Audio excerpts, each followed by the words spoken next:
Chelewa utakuta mwana si wako tena. Kuna mtu kazi yake hapa, yeye anafanya kuwaonyesha kiwanja wanawake wote ambao wanakuwa nao kwenye mahusiano, lakini bado hawezi kujenga na hajengi. Mimi nikwambia kitu kimoja, kuna siku utakwenda kumuonesha mwanamke wako kiwanja chako, kuta tayari wengine wameshajenga, kwa sababu manispaa nao wana sheria zao juu ya maendelezo ya ardhi. Kwa hiyo shauri yako hapa, nimekuletea majengo mawili mazuri na ya kisasa kwa ajili ya kupangisha. Jengo la upande wa kulia lina unit 4 ambapo ni chumba kimoja self, sebule na jiko mara 4, na jengo la upande wa kushoto lina unit 2, nazo ni chumba kimoja self, sebule na jiko. Sasa ukiangalia hizi unit zimekaa katika kiwanja chenye upana wa mita 22 na urefu wa mita 24, nzuri na yenye faida sana. Eneo hili linakufanya wewe na uwezo wa kupaki magari si chini ya 6 katika eneo hili hapa. Kwa hiyo wote wanaokaa hapa, sidhani kama wanaweza kuwa na magari, lakini eneo lao la parking nalo limezingatiwa katika kiwanja hicho. Jengo la kulia linachukua jumla ya idadi ya tofali 3600 za blocks katika usawa wa boma, lakini pia bati 90 za futi 10 na mbao za kenchi ni 250. Na jengo la upande wa kulia linachukua jumla ya tofali za blocks 1800, bati zake ni 45 za futi 10 na mbao za kenchi 80. Kwa hiyo hizo ndio sehemu ya taarifa ambazo zinahusika au zinahusishwa kwenye majengo haya mazuri na ya kisasa. Na kumbuka, katika hili jengo la upande wa kulia unaweza kuona vyoo vyake ni vyoo vya public pia. Kwa hiyo unaweza ukakitumia kama choo cha public, lakini pia unaweza kutumia kama choo cha ndani, na mlango wake upo karibu sana, iko too close. Kwa hiyo hata kama utakuwa na mgeni wako hatohangaika kwenda kutafuta haja yake huko nje. Kwa hiyo anaweza kamaliza haja yake hapo ndani katika choo hicho.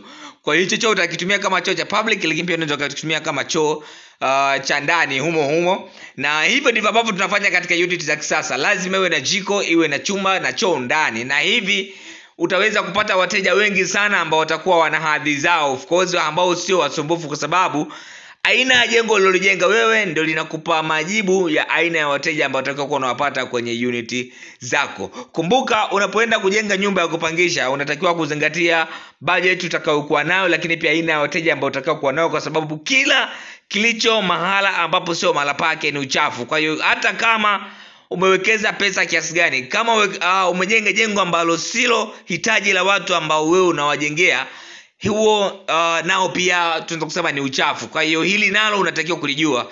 Kuna mtu anatamani kujenga guest house katika kiwanja chake, lakini hajui, je, eneo hilo litafaa kujenga guest?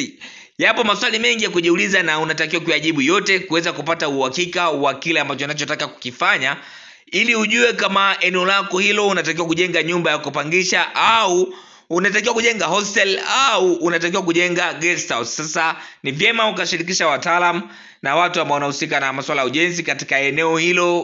Wanaweza kukusaidia vizuri na wakakupa ushauri mzuri na ambao utakufaa kwa kukusaidia zaidi uweze kutengeneza faida juu ya uwekezaji ambao unataka kwenda kufanya. Muonekano na mpangilio wa bati ni superb, lakini ni simple pia, kwa sababu katika baadhi ya kuta, katika baadhi ya pande tumekutana au unaiona inakuwa na gable roof. Kwa hiyo hizi nazo zinapunguza uwepo na idadi ya bati kwa asilimia fulani hivi, kitu ambacho kinaweza kupunguza pia gharama za ujenzi. Muonekano ni mzuri sana. Unapojenga majengo haya, basi jua budget yako haitakuwa kubwa sana, lakini kama utajenga majengo haya katika namna ya hidden roof, utajenga kwa gharama ndogo, lakini utatakiwa kuwa na budget kubwa ya kuweza kufanya maboresho ya mara kwa mara kuhakikisha kwamba bati zako juu hazitaoza kwa haraka. Lakini pia kama zimeoza, basi unatakiwa kuzifanya maboresho kwa maana ya kuzireplace au kuzibadilisha kuweza kuweka bati zingine. Kwa hiyo nimekuwa nikiwashauri wengi sana, kama unataka kujenga nyumba ya kupangisha na ikupe faida sana,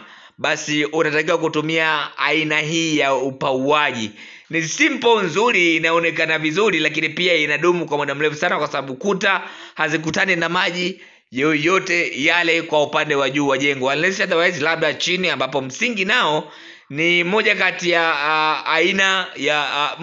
ya component katika ujenzi ambayo imejiandaa au iko tayari kupokea changamoto ya maji muda wowote na bila kuathiri ubora wa jengo. Kwa hiyo hilo nalo sio jambo la kuzingatia sana, kwa maana ya hata msingi ukiloa vipi, jengo bado utaendelea kuwa imara vile vile. Nikukumbusha tu kwamba video 30 zimewekwa mitandao yote ya kijamii, na maanisha TikTok, Facebook, Instagram pamoja na YouTube. Sasa muhimu sana hakikisha umesubscribe katika YouTube channel yetu, kwa sababu huko videos nyingi ndizo ambazo zinawekwa huku. Kuna video zingine hazitawekwa mitandao mingine yoyote ile pale isipokuwa YouTube peke yake. Kwa hiyo kama umesubscribe, basi utakuwa unapata muda na wasaa wa kutazama ramani hizo mapema sana. Kama bado, basi fanya upesi sasa, ingia YouTube, andika Makazi Mpanda, utapata muda wa kuweza kutazama ramani hizo.